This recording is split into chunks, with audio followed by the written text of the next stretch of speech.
नमस्कार दोस्तों, HSC exam आपका फिर से स्वागत है। आज आपको इस वीडियो में बताने वाले हैं कि बिहार डीएलएड का फॉर्म जो आप कैसे भर पाएंगे, इसमें क्या क्या डॉक्यूमेंट लगेगी, मैं आपको उसके विषय में जो पूरा डिटेल के साथ में बताऊंगा। तो किस प्रकार से करते हैं, चलिए सबसे पहले आप जो है गूगल में सर्च कर लीजिएगा। गूगल में सर्च करना होगा आपको, सॉरी एक सेकेंड। गूगल में आप यहाँ पे सर्च कर लीजिएगा, गूगल खोल करके यहाँ पे बिहार डीएलएड जैसे यहाँ पे सर्च कीजिएगा।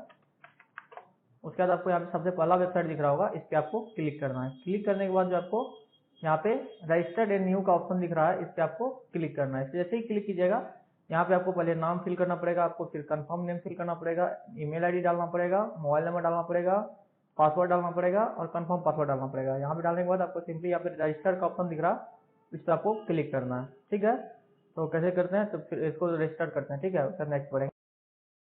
सारा कुछ फिल करने के बाद यहाँ पे आपको ओटीपी का ऑप्शन आएगा, ओटीपी आ जाएगा आपके मोबाइल पे। ओटीपी डालने के बाद आपको यहाँ पे रजिस्टर्ड का बटन दिख रहा होगा, इस पे आपको क्लिक कर देना। क्लिक करने के बाद आप सिंपली आपको यहाँ पे दिख पा रहा होगा यूजर रजिस्टर्ड सक्सेसफुली होने के बाद आपको यहाँ पे अपना मोबाइल नंबर जो डाले होंगे वो मोबाइल नंबर यहाँ पे आप फिल कर लीजिएगा, और जो आप पासवर्ड बनाए होंगे वो यहाँ पे आप पासवर्ड फिल कर लीजिएगा। पासवर्ड फिल करने के बाद आपको यहाँ पे लॉगिन का बटन दिख रहा होगा, इस पे आपको सिंपली क्लिक कर देना।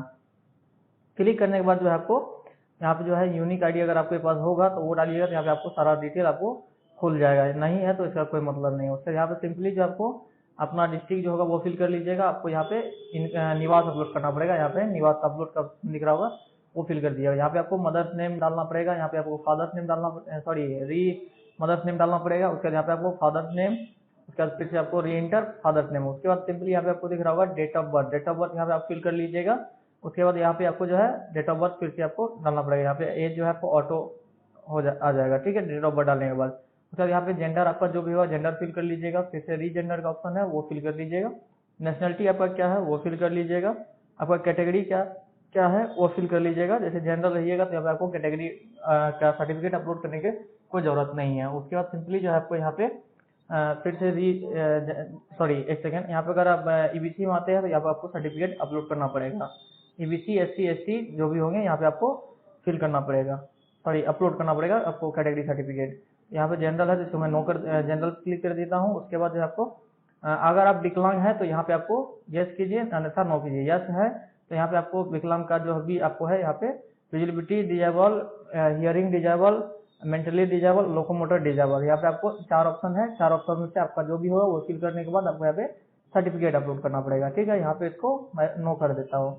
उसके बाद आपको यहाँ से पूछा जा रहा है कि आप अगर अनमैरिड डिपेंडेंट है, क्या बोलते हैं डिफेंस मतलब फ्रीडम फाइटर वगैरह जो भी होगा यहाँ पे आपको जो है यस कीजिएगा। तो फिर से आपको यहाँ पे डिपेंडेंट सर्टिफिकेट आपको अपलोड करना पड़ेगा। नहीं है तो यहाँ पे नो कर देंगे, यहाँ पे फिर नो कर देंगे। उसके बाद आपको यहाँ पे पूछा जा रहा है have you study Urdu subject in 10+2 में, मतलब आपने अगर इंटर में आपका क्या बोलते हैं इंटर में आपका अगर उर्दू होगा तो यस कीजिएगा, नहीं होगा तो यहाँ पे नो कर सकते हैं।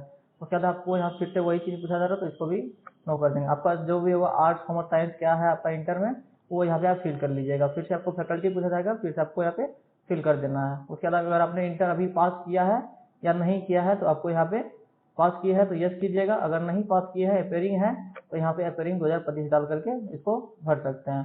ठीक है, तो ये पास किया हुआ है तो उसको नहीं भरेंगे। उसके बाद यहाँ पे आपको पूछा जा रहा है मैट्रिक आपने कौन सा बोर्ड से किया है, उसका रोल नंबर क्या है, रोल कोड क्या है, उसके बाद रोल नंबर क्या है, पास कब किए हैं आप, उसके बाद मार्क्स ऑफ अपने मार्क्स कितना आया है और डिवीजन कौन सा है। उसके बाद यहाँ पे आपको परसेंटेज कितना आया है और यहाँ पे आपको मार्कशीट या सर्टिफिकेट अपलोड करना पड़ेगा। उसके बाद सिंपली यहाँ पे आपको नीचे में दिख रहा होगा फिर से इंटर का नेम कौन सा बोर्ड से किए हैं, roll code, roll number, passing, marks of obtained, division, percentage, certificate upload करना पड़ेगा। यहाँ पे आपको जो है परमानेंट एड्रेस का ऑप्शन दिख रहा होगा, यहाँ पे आपको एड्रेस फिल कर देना है।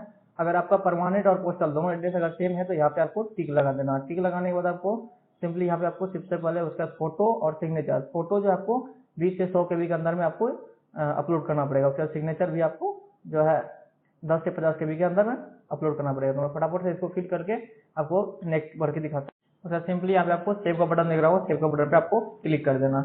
सेव बटन पे जैसे क्लिक कीजिएगा आप आपको निवास अपलोड नहीं किया, निवास अपलोड कर देते हैं तक से। निवास अपलोड करने के बाद जो आपको नेक्स्ट बढ़ेंगे,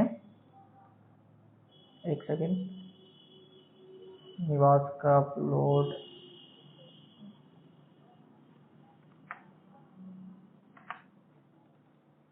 ये बात अपलोड करने के बाद जो आपको नेक्स्ट भरना पड़ेगा। उसके बाद सिंपली जो आपको यहाँ पे सेव का बटन दिख रहा होगा, सेव का बटन पे आपको क्लिक कर देना। सेव का बटन पे जैसे क्लिक कीजिएगा, यहाँ पे आपको आधार वाला ऑप्शन है, यहाँ पे आपको ये जो है टिक वाला ऑप्शन है, इसको टिक कर देना है। टिक जैसे ही कीजिएगा उसके बाद यहाँ पे आपको सिंपली यहाँ पे सेव कर देना है। सेव करने के बाद जो आपका एप्लीकेशन यहाँ पे दिख रहा होगा सबमिटेड सक्सेसफुली आकर के यहाँ पे आपको दिखा देगा, ठीक है।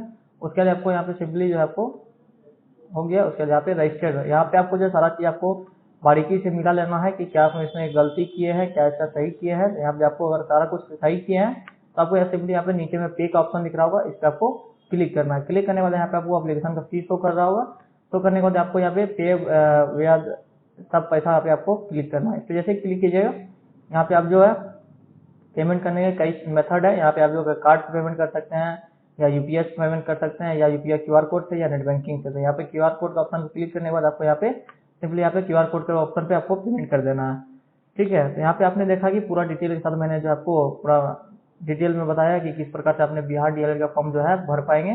तो उम्मीद करता हूँ दोस्तों कि आप लोगों को वीडियो अच्छी लगेगी, तो इसे लाइक कमेंट सब्सक्राइब जरूर करेंगे। अगर हमारे चैनल पर पहली बार है तो वीडियो को एक लाइक कमेंट और सब्सक्राइब जरूर करेंगे। वीडियो देखने के लिए बहुत बहुत धन्यवाद।